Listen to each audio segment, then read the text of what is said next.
Institute of Chartered Accountants of India. On behalf of Goa branch of the Institute of Chartered Accountants of India, I congratulate Finance Minister Srimati Nirmala Sitharamanji on presenting her ninth budget, which is a reform-led growth budget. In her Trisutri Kartavya that she mentioned about accelerating and sustaining economic growth, fulfilling aspirations of people by increasing their capacity, and Sabka Saath Sabka Vikas towards Vikasit Bharat by all having access to resources. All these three Sutri programs or the intent of the budget have been by providing various sectors of the Indian economy by providing them structural reforms, robust financial systems, by providing them with cutting edge technology and skilling of the manpower. So in all, this has been the crux, or this has been the focus of the budget this year.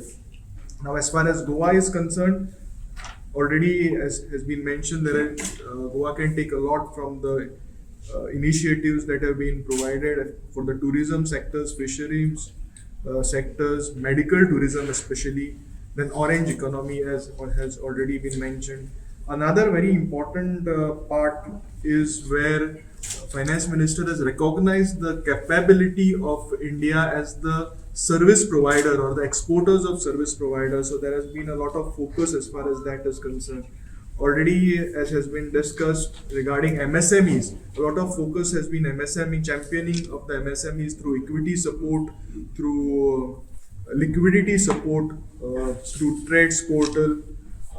That is also one area where the members of the institute and the institute can provide a great support to the MSMEs by partnering the government in their corporate mitra programs and providing the necessary compliance support and skilling of the MSMEs. As far as the technology, as far as the Income Tax Act is concerned, or the direct tax proposals were concerned, there was not much expected, especially on the backdrop of the new Income Tax Act that is being implemented from 1/4/26. But however, there are still some changes that are mentioned by the Finance Minister. One majorly being the TCS on the overseas tour package, and also on the education and the medical expenses that are being undertaken abroad, which have been reduced. I also overheard there is some rationalization on TCS on alcoholic liquor, which is also mentioned, which may also be a big gain for the Goa. Also, there are some benefits which are also being given to the small taxpayers, where the nil deduction certificates will be automated, which otherwise would have been a very cumbersome process. As far as the assessments and the procedural aspects of the Income Tax Acts are concerned, there have been some revisions. One majorly being the revised return time limit for the revised returns have been extended by 3 months from 31st December to 31st March of the financial year. Also, there has been now a segregation of the income tax return filing. Earlier, there were only two due dates. One was 31st July and 31st September for non-audit and audit cases, respectively. Now, there are three which have been mentioned. One is 31st July, then there will be 31st July for basically salaried and the other income earners. Then there will be 31st August for non-audit business cases and the trust, as has been mentioned. And then again there would be 31st September would be the due date. 30th September would be the due date for the audit cases. Also, there are big takeaways as far as the non-residents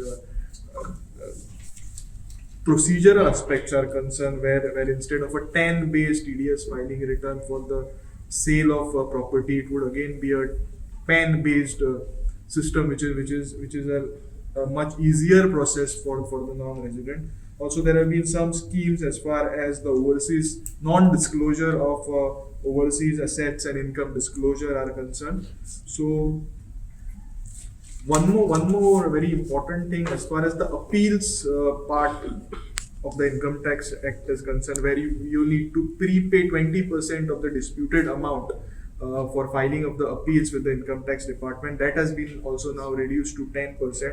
So all in all, there are a lot of takeaways from the direct tax proposal point of view, although not much was expected. So there has been a lot of simplification and betterment in terms of rationalization of TCS rates, as well as the procedural aspects of the income tax concern, and benefits of which we will see in the upcoming event. On behalf of the institute and Goa branch of ICAI, I congratulate Finance Minister on this very growth centric and a very reform centric budget that she has presented today.